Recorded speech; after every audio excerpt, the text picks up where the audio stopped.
The writing of every book has its own story. For me, the story of this book is one that changed my life. It has now been more than 30 years since two intensely personal experiences collided on the same day. It began on my first day as an intern at a psychiatric hospital. It ended with the Lord opening my eyes to the life-changing power of a simple relational tool called the blessing. That day at the hospital, I spent a full shift sitting next to a young man on 24-hour suicide watch. He was tall, handsome, well-mannered, and an excellent student. In fact, he had been a straight-A student in high school and for 3 years of college. When he caught the flu the first semester of his senior year, that all changed. In a required PE course he had put off until then, he missed so many classes that his instructor gave him an automatic grade reduction to B for the semester. When the young man found out that there was no extra credit, no way to substitute other classes, and now no way to change his grade or drop the course, he fell into instant despair. He left the teacher's office, went back to his dorm room, and tried to take his life.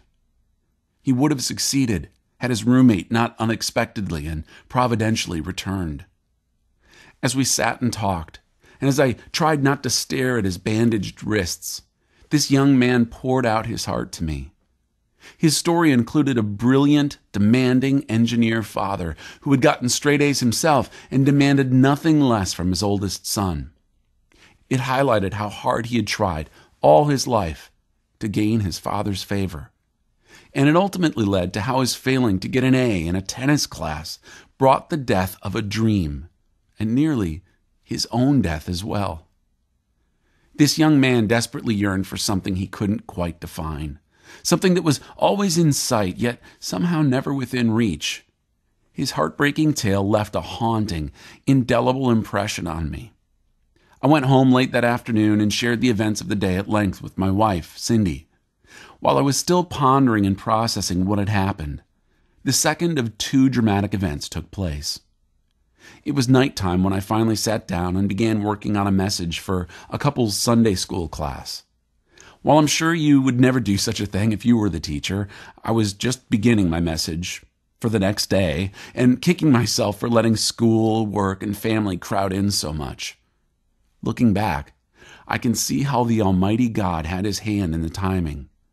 After sitting down for hours next to that hurting young man, I now sat down and opened my Bible to Genesis 27.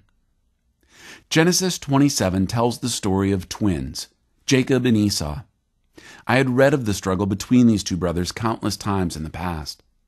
My plan was to speed read through the passage and throw together a few inspired thoughts. Yet that night, with each word I read, time seemed to slow down. It was as if I saw for the first time the intensely personal story of how these two young men struggled so mightily to receive the same gift. In fact, that night, it wasn't just words that I saw. It was like I could see each boy's face. The ear-to-ear smile and unbridled joy in Jacob's eyes when he walked away with his father's blessing. The crushing look of shock and loss on Esau's tormented face when he realized he would never receive that gift. When Esau lifted up his voice and cried in anguish, "Bless me, me also, O my father," I suddenly saw not only Esau's unfulfilled longing and broken heart, but also an echo of the tears and desperate cries that I had heard as I sat next to the heartbroken young man in the hospital. And at that moment, it was as if the Lord put tangible words to the intangible something that young man had longed for all his life. He missed his father's blessing. That's what broke his heart. As that thought washed over me, I read Esau's pitiful, heartbreaking, repeated cry. "Have you only one blessing, my father? Bless me, me also, O my father." Genesis 27, verse 38. Just as suddenly, I had words for my own pain and hurt. For all my life, too, I had longed for something I had never received from my own father: his blessing.